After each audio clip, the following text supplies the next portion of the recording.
ఏంటి 1000 కోట్ల స్కామ్ ఏంది, ఈ కథ ఏంది, రేవంత్ రెడ్డి ఎందుకు దీని మీద ప్రభుత్వం నుంచి కానీ లేకపోతే కోమటిరెడ్డి వెంకటరెడ్డి నుంచి కానీ ఎందుకు స్పందిస్తలేరు, పందికొక్కు లెక్క మెక్కినటువంటి వాళ్ళు ఎవరు, ఈ 1000 కోట్ల స్కామ్ ఎట్లా జరిగింది, ఏ రకంగా జరిగింది.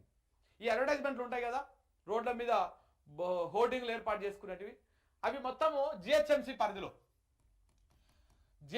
పరిధిలో 209 కంపెనీలు ఉన్నాయి. నిన్న పేపర్లు అన్ని చూపించిండు జడ్సన్, అందులో 209 కంపెనీలు ఉన్నాయి.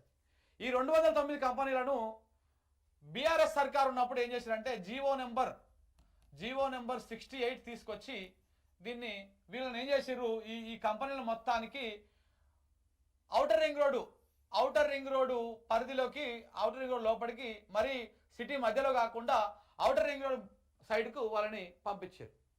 ఔటర్ రింగ్ రోడ్ సైడ్కు ఈ ప్రభుత్వం వచ్చిన తర్వాత వీళ్ళకి బేసిక్గా ఇక్కడ ఉపాధి ఉంటుండే. ఈ 209 కంపెనీలకు సిటీ లోపల హోర్డింగ్లు ఏర్పాటు చేసుకుంటే, కానీ భద్రతా చర్యల దృష్ట్యా గాలి దుమారం వచ్చినప్పుడు కింద పడు వీటి కావడం వల్ల దీనివల్ల ఏమైంది, ఇవి వద్దని చెప్పేసి కొంత సిటీకి దూరంగా ఔటర్ రింగ్ రోడ్డు పరిసర ప్రాంతాల్లో ఆ చుట్టుపక్కల ఉన్నటువంటి మున్సిపాలిటీలు కానీ లేకపోతే అవిట్లల్లా అక్కడ ఏర్పాటు చేసుకోవాలని చెప్పేసి భారీ కట్అవుట్లు ఏర్పాటు చేసే హోర్డింగ్ కంపెనీలకు, యాడ్ ఏజెన్సీలకు అటు సైడు కేటాయించారు.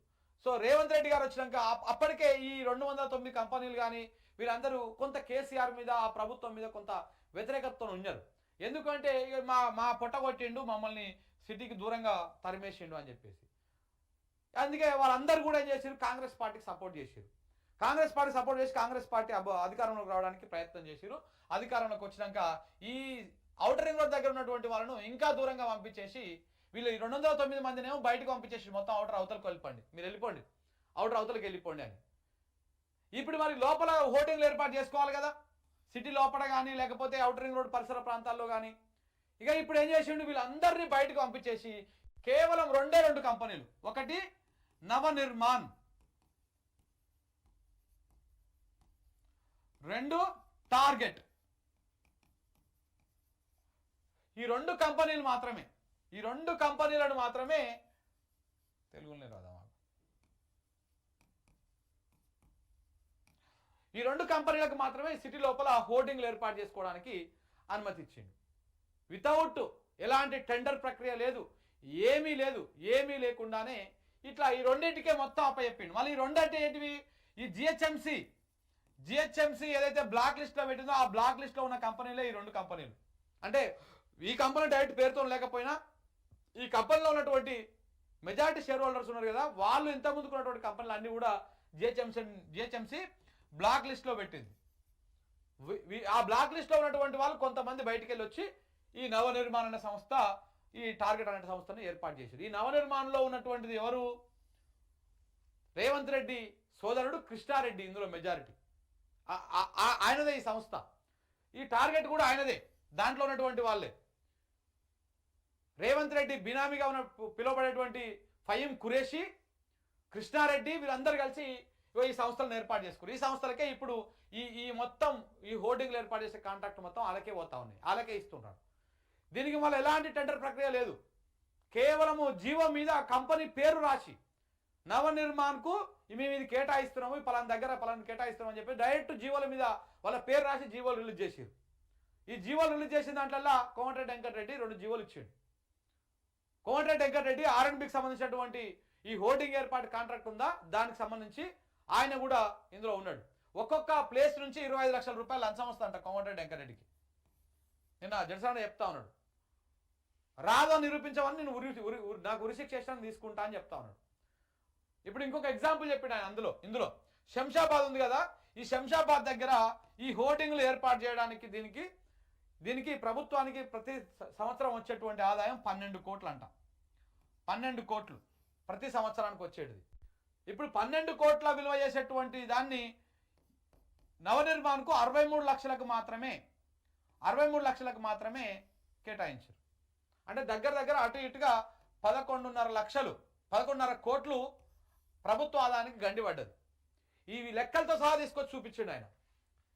మళ్ళా ఇది 10 సంవత్సరాలకు లీజ్ ఇచ్చిరంట, 10 ఇయర్స్. అంటే 10 ఇయర్స్ అంటే దగ్గర 120 కోట్లు అనుకో, అటు ఇటు 120 కోట్ల రూపాయల ఆదాయం రాష్ట్రానికి రావాల్సింది గండిపడ్డది. మరి ఈ పైసలన్నీ ఎక్కడ పోతున్నాయి? ఇంకో ఇట్లా మన నవనిర్మాణం టార్గెట్ ఇవి నడిపిస్తున్నటువంటి వాళ్ళ అనుముల కుటుంబము అనకొండల జేబులకు పోతా ఉన్నాయి.